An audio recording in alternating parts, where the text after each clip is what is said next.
Ladies and gentlemen, welcome to Inside the Mug. We're going inside the mug tonight on the last episode of Pod Tiki, which was all about hot buttered rum. But before we get into that, let me check in with you guys to see what's been going on. I talked to you guys briefly after the holidays, and that was a weird time. Sorry about that weirdo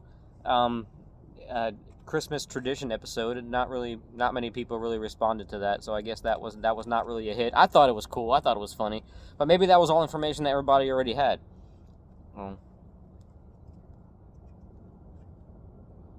Who can say? Who's to judge? Who knows? If only there was a way, but we don't. There's no way. So, checking in tonight anyway. I am inside the mug, but I'm outside the townhome on the back patio once again, smoking a La Patissier from Crown Head Cigars here in Nashville, Tennessee. Shout out to the Honest Cigar Podcast and Crown Head Cigars for hooking me up with a little swag pack and some cigars, a sweet-ass hat from Crown Heads. I talk to you guys a lot about how much I like to keep things local, and we're so lucky here to have two really good cigar brands. Crown Heads is so good. John Huber is a good guy, and of course you guys know I've talked before about Principal Cigars. Darren Chaffee is a good friend of mine, so we're very lucky here, and they're two very different companies, but so good in their own rights. I'm very proud to have both of them from Nashville, Tennessee. And tonight I'm drinking a little, keeping it local again, Yazoo All Dog Alert Limited Wintertime Oatmeal Stout.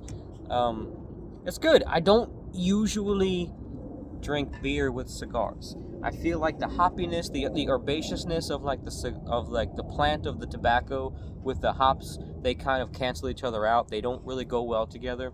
But the La Patissier is a very chocolatey kind of cigar. And when I say that, I don't mean like, oh, come on, Stella, she wants to come say hi.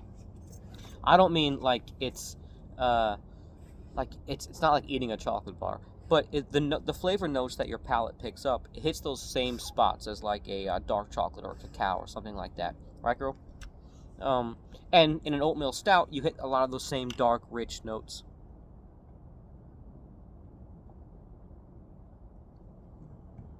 It still, in the beer, has a little bit of a bite, whereas the cigar is a little bit more smoother and rounder and more full.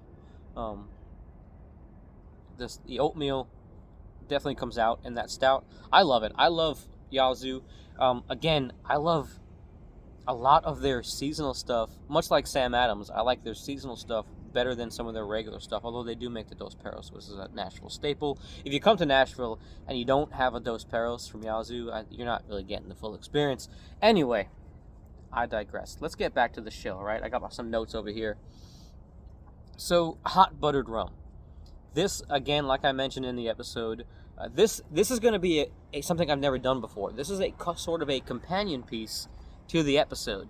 We're kind of continuing. Usually this is a commenting on things from behind the scenes or inside the mug that I didn't get to talk about in the episode, or like why I chose it, things like that, user questions, things like that. But this is actually a companion piece that's going to go along with it because, like I mentioned in the episode, in the podcast, I was doing dry January. And I know you're saying, well, it's still January when you're recording this and you're drinking a beer. Full transparency, I did not cheat. I just found out that I have a medical procedure. I'm going to be fine. Just have to take care of some stuff next month, which is going to preclude me from drinking for about 10 days. So I figured, well, I can cheat on the last week of the month and then start back again next month. Some of you might say that's bullshit, that's an excuse. But I say that's logic at its finest. I mean, that it all makes sense. It all makes sense. It's tiki logic right there. I believe the gods of tiki would have wanted it that way. So anyway, it does actually bum me out that I didn't finish something that I started, because I've done dry January before, and my wife will tell you I get very upset when I challenge myself to something and I don't finish it. But it did work out because I got to do some tasting for the next episode, which you'll see hopefully. I just started it tonight, and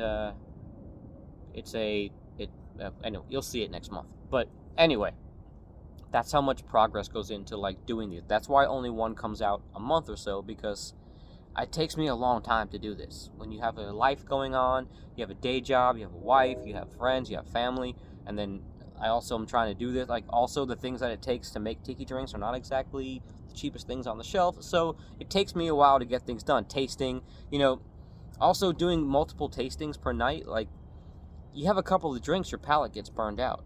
So, like, you can't taste all the tastings in one night. Anyway, I digress again. Cigar went out. I'm full of digressions tonight. Anyway, let me light the cigar back up, and then we'll get back to the actual inside the mug of the episode. So,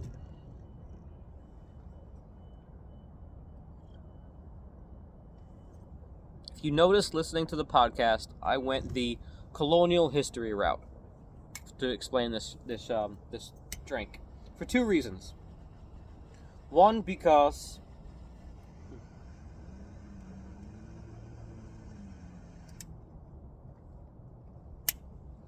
there's not really an origin story to this drink. It's one of those drinks that just came to be out of time, like the daiquiri. Like, you can't say who really invented it.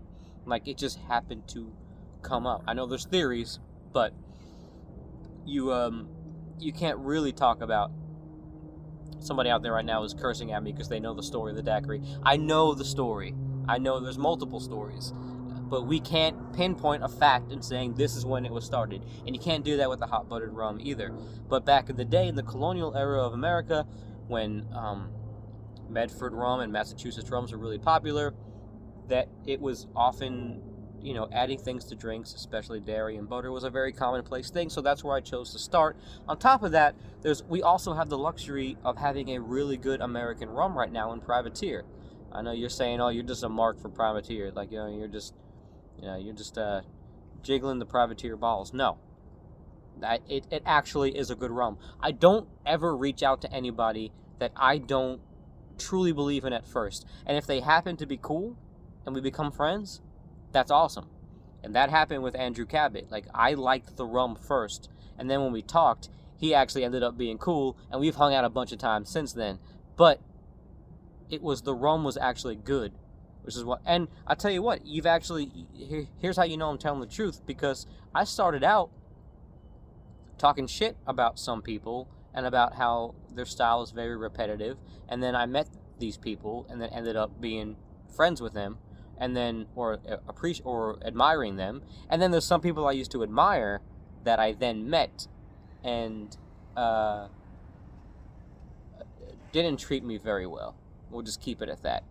I'm not going to name any names, but let's just say I have to look up to this person, and he's very popular in the rum world. But I digress.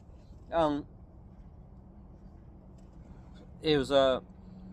chose that route. Also, the history of buttered beer, like buttered drinks, goes back to like ancient Europe and like not ancient,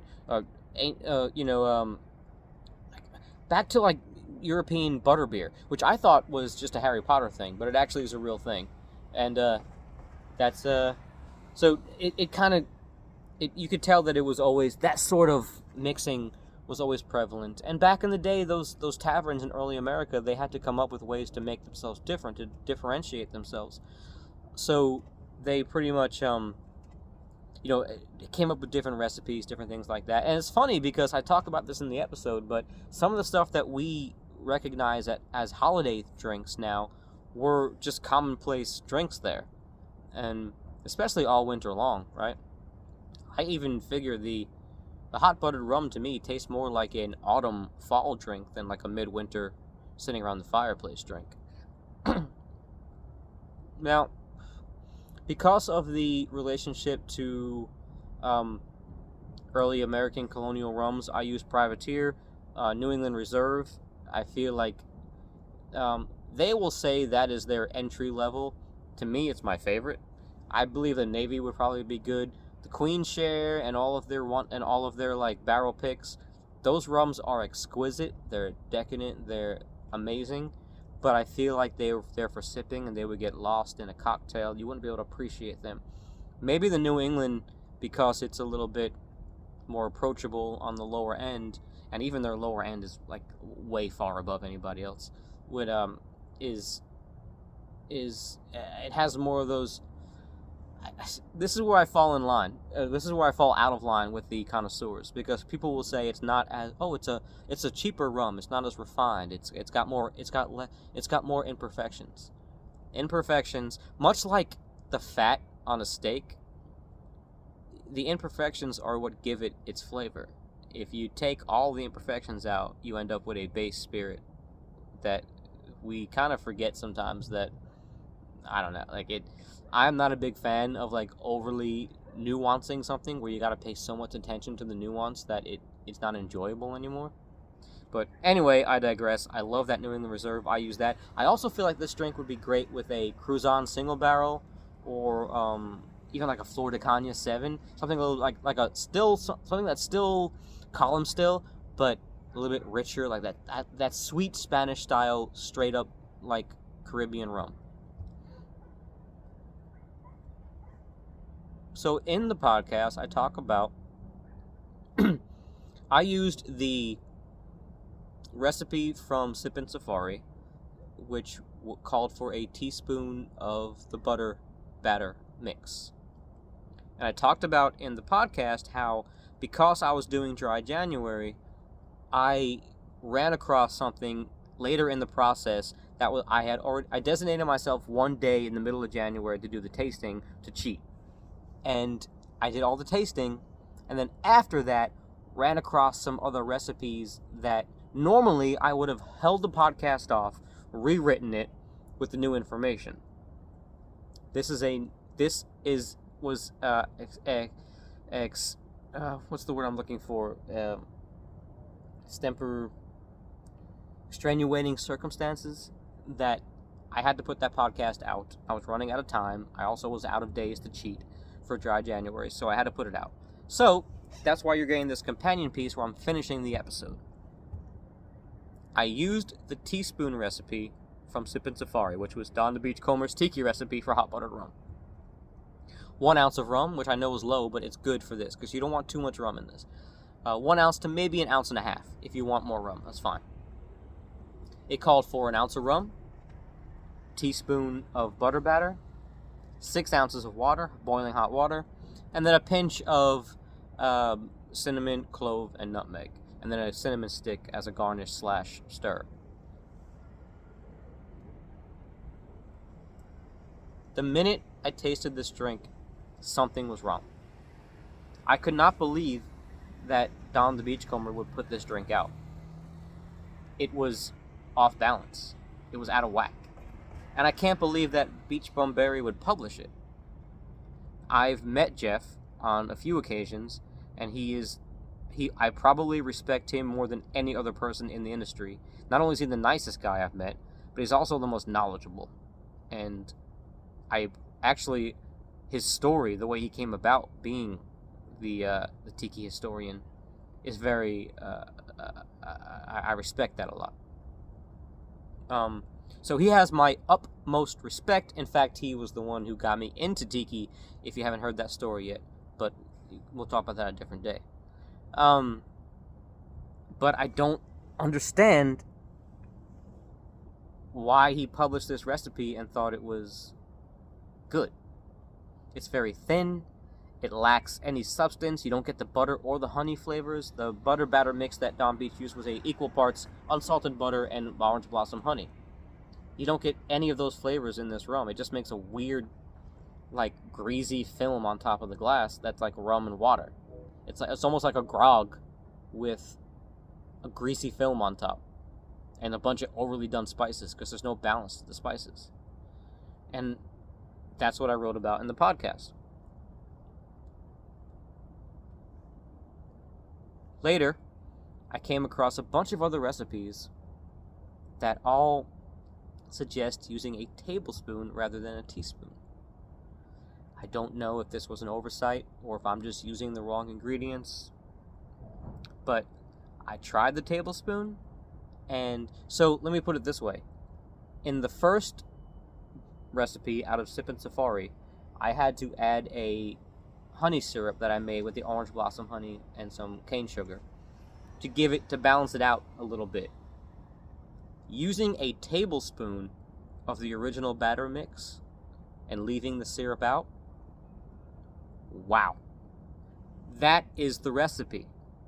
I don't know if there was a misprint with tablespoon versus teaspoon or whatever, but he says use a heaping teaspoon of the butter batter.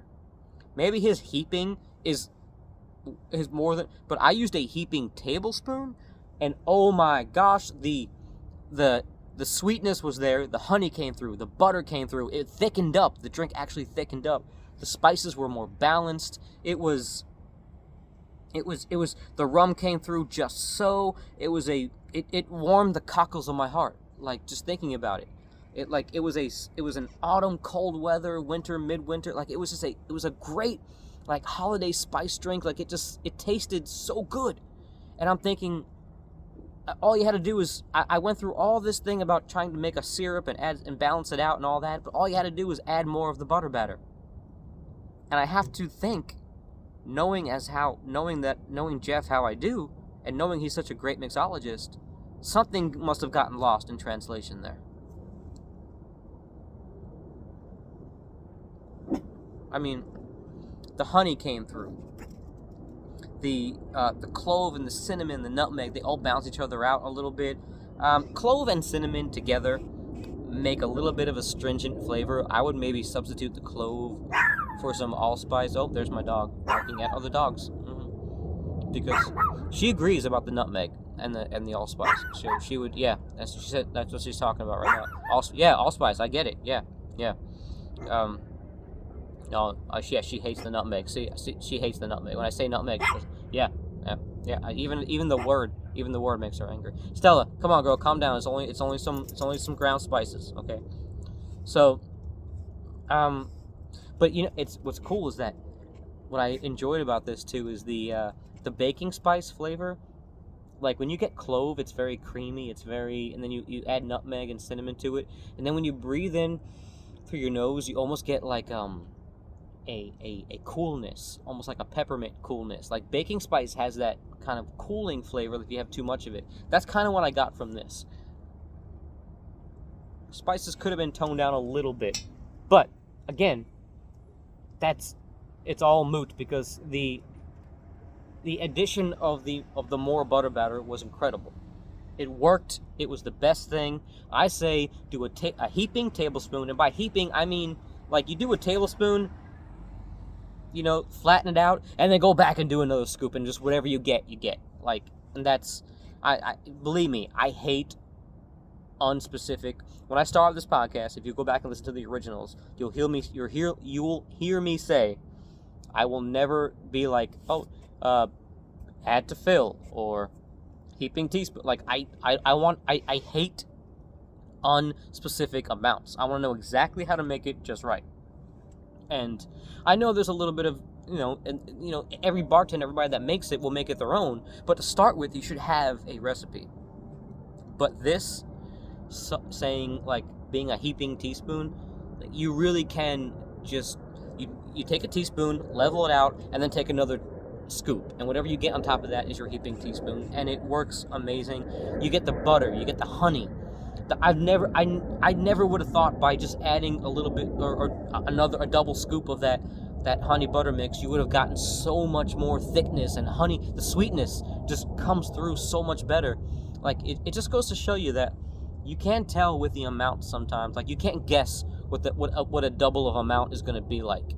You can try to presage it, but you don't know until you taste it. Because I would never have guessed, but when I tasted it with a teaspoon, the butter and honey mix was off. I didn't get any sweetness. So I figured if I doubled it, I would just get the same blandness, just doubled. But you double the sweetness, and it just comes through. It's so good. The honey comes through. The rum comes through on the back end. It's all blended. It's a perfect balance. The only thing I would do would pull off the spices a little bit. Instead of doing 3 pinches, maybe do 2. But it is so good. So good. But all that considered, we got to come back to the fact of why I'm drinking a beer tonight and not a hot buttered rum. It tastes delicious, the hot buttered rum.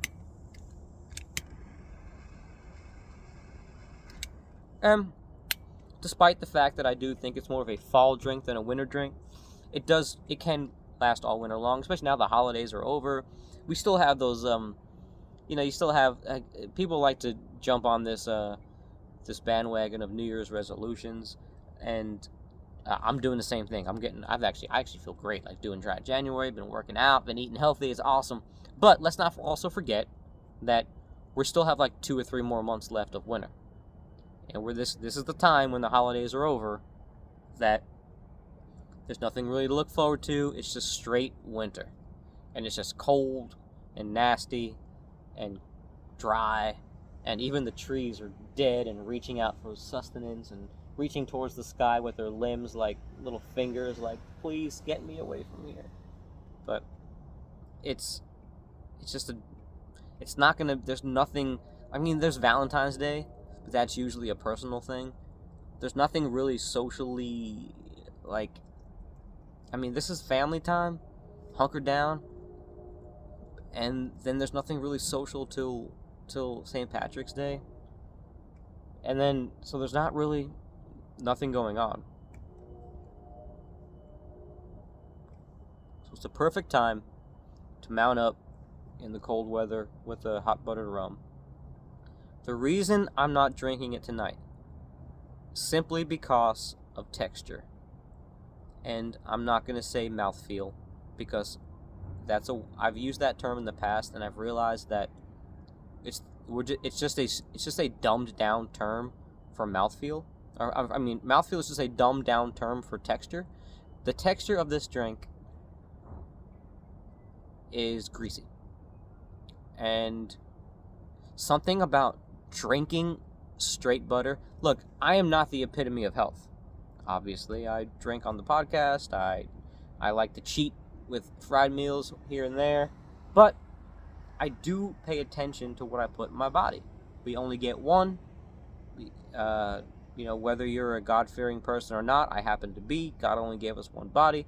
Whether you think about nature or the universe, or even if you don't believe in anything, you still want to live as long as you can, right?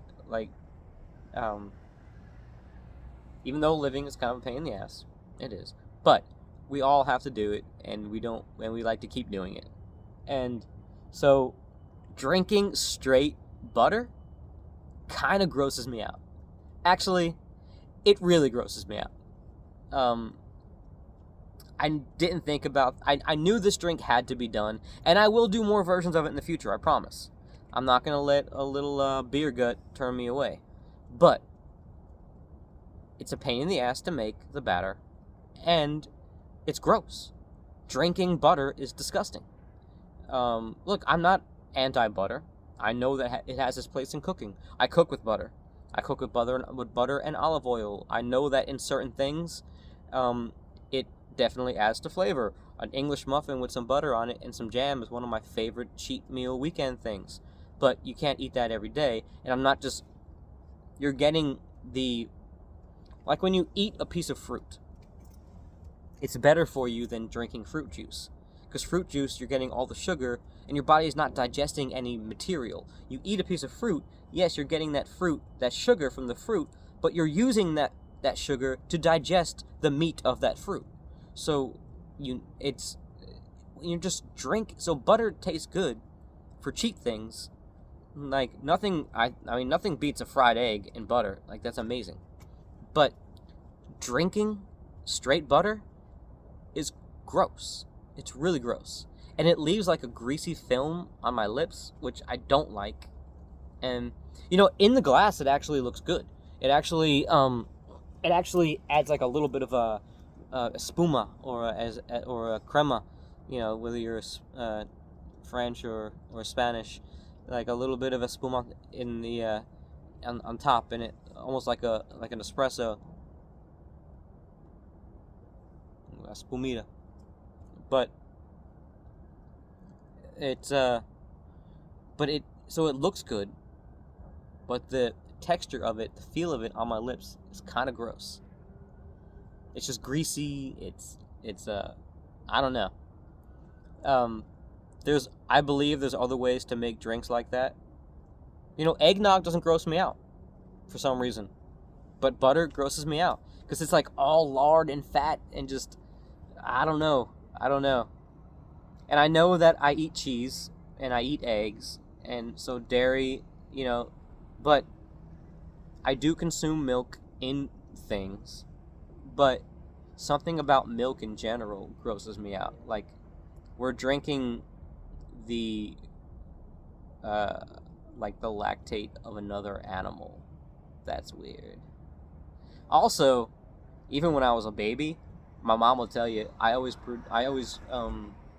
preferred apple juice over milk in my bottles, even when I was like a newborn. I don't know. Maybe because apple juice becomes cider, and maybe that's how I got drunk for the first time. I don't know. Maybe that's why I like spirits. I don't know. I'm not saying. I'm just saying. No, my parents would never let that happen. But I've always liked juice more than milk. I don't like the texture of it. I don't like the thickness of it. I don't like the way it feels when it spills down your mouth and it's all sticky and it's disgusting. So anyway, for me, hot buttered rum gets a thumbs down, but for personal reasons. The flavor of it is great. I just don't like the texture. Anyway, that's my episode on hot buttered rum.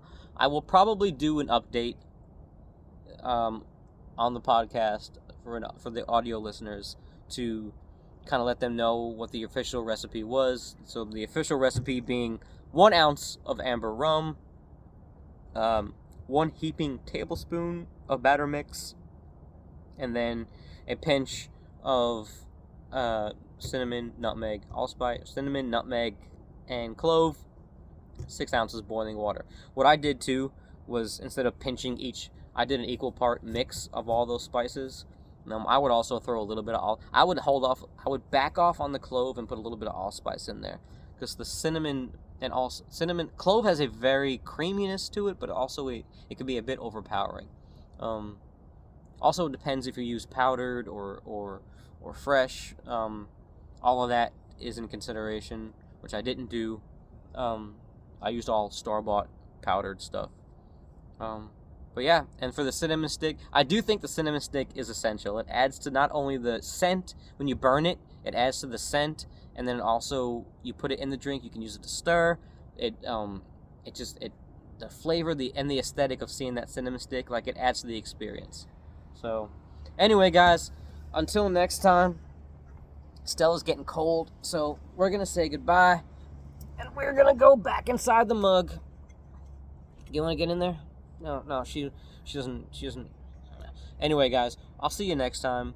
Don't know what the next actually, I do know the next episode's going to be. I'm actually tasting it tonight, but I think everybody's going to be happy with it, and I'm about to do a little bit more planning on the drinks for the summer. There's going to be a couple of drinks this year that stray away from tiki, but there's so many more tiki drinks to get to, especially when we hit summertime. I want to do I got so many on the horizon. I got so many I want to hit. Some popular ones we haven't even touched yet, and then also some off the beaten path ones that I kind of want to just explore and see maybe where it takes us. And a lot of spirits, maybe getting into some more liqueurs and spirits that we don't always use. Of course, always sticking to tiki and rum as our very first home base, because, that's where we started, that's where we're going to end up. All right, guys, I guess I'll see you guys next time. I'm going to try to squeeze back in here.